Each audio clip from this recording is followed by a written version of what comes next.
तो मौसम के बदलते मिजाज के बाद अब खबर में आगे बढ़ते हैं और बात करते हैं सुप्रीम कोर्ट की। सुप्रीम कोर्ट ने महिलाओं को बाद में शराब परोसने की अनुमति दे दी है। सुप्रीम कोर्ट ने साफ किया है कि भेदभाव का रवैया अपनाना मौलिक अधिकार का उल्लंघन है।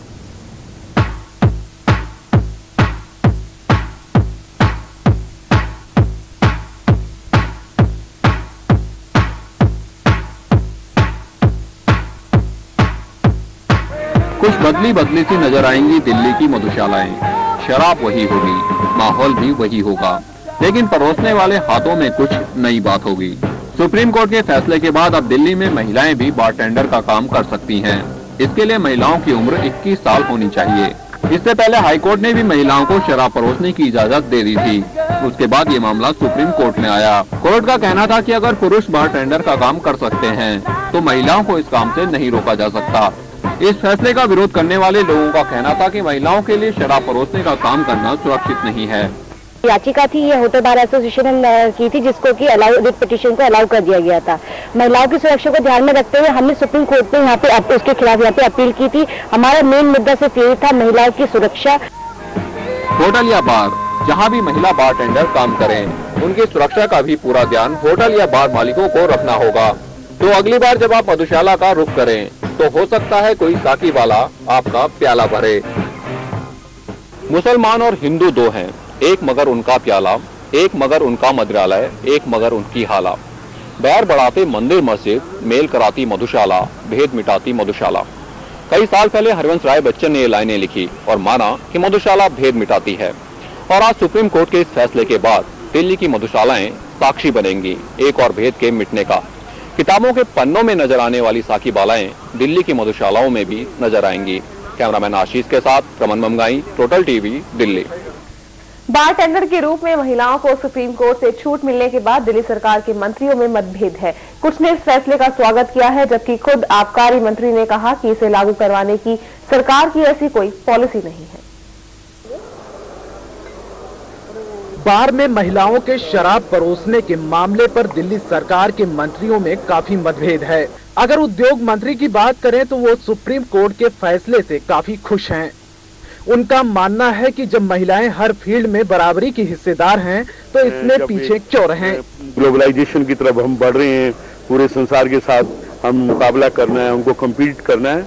तो आज हमारी नई जनरेशन या हमारी जितनी भी बहन बेटियां जो आज एजुकेशन में बहुत आगे हैं, हर चीज में आगे हैं, तो वो भी उनको थोड़ा सा इस तरफ उनका रास्ता बना है, बड़ा है। तो मैं समझता हूँ कि इससे काफी बेनिफिट मिलने वाला है। लेकिन आबकारी मंत्री डॉक्टर अशोक कुमार वालिया अभी उधेड़बुन में हैं, जबकि इस मामले में नीति बनाने और लागू करने की सबसे बड़ी जिम्मेदारी उन्हीं की है। वालिया का कहना है कि नई एक्साइज पॉलिसी आने के बाद ही कुछ विचार किया जा सकता है। फिलहाल इसे लागू करने का सरकार का कोई इरादा नहीं। तो अभी ऐसा कोई न प्रस्ताव है, न ही कोई विचार है। अब जब इसके बारे में हम एक्साइज पॉलिसी के बारे में सोचेंगे तो जो भी मंत्रिमंडल फैसला करता है उस हिसाब से किया जाएगा।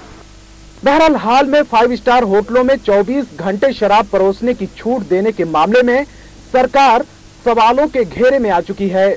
ऐसे में विधानसभा चुनाव नजदीक होने के नाते कांग्रेस सरकार किसी विवाद में नहीं पड़ना चाहती।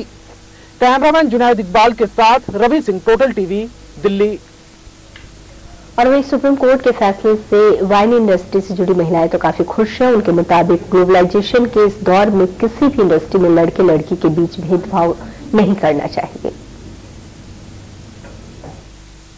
अब लड़कियां भी आपको बार टेंडर के रूप में देखने को मिल सकेंगी, यानी अब बियर बार में लड़कियां भी शराब परोसेंगी। सुप्रीम कोर्ट के इस फैसले से वाइन इंडस्ट्री से जुड़ी महिलाएं काफी खुश हैं, क्योंकि किसी भी इंडस्ट्री में इन्हें लिंग भेद पसंद नहीं। जितनी भी इंडस्ट्रीज हैं, वेदर इट इज बेवरेजेस या दूसरी भी इंडस्ट्रीज हैं, वहाँ पर आजकल जो एक डिफ्रेंशिएट करते हैं लड़का और लड़की के बीच में, वो सब हट चुका है। बिकॉज आजकल आप देखेंगे फर्दर स्टडीज भी जो स्टूडेंट्स हैं वो सिर्फ बेवरेजेस से रिलेटेड करते हैं, whether it is beer, wine, champagne, इन सब में भी जाते हैं। सो आई डोंट थिंक सो कि it will be a problem for girls. क्यों नहीं बन सकती लड़कियां बारटेंडर? जब बॉयज बन सकते हैं तो गर्ल्स क्यों नहीं बन सकती? जब मतलब हर लाइन में गर्ल्स जा रही हैं तो क्यों नहीं बारटेंडिंग में? उधर दिल्ली के उद्योग मंत्री मंगत राम सिंघल भी मानते हैं कि महिलाओं को बराबरी का दर्जा मिलना ही चाहिए।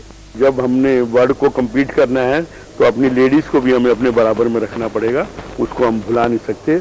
आज वो पुरानी लेडीज नहीं रही है, आज वो एजुकेटेड है, आदमी से ज्यादा काम करती है, आदमी से ज्यादा कमाती है। जाहिर है ऐसे में वुमेन बार टेंडर का रास्ता तो साफ है, लेकिन वुमेन बार टेंडर की सुरक्षा को लेकर जरूर कुछ मतभेद हो सकते हैं। कैमरामैन गंगा के साथ अमित शुक्ला, टोटल टीवी, दिल्ली।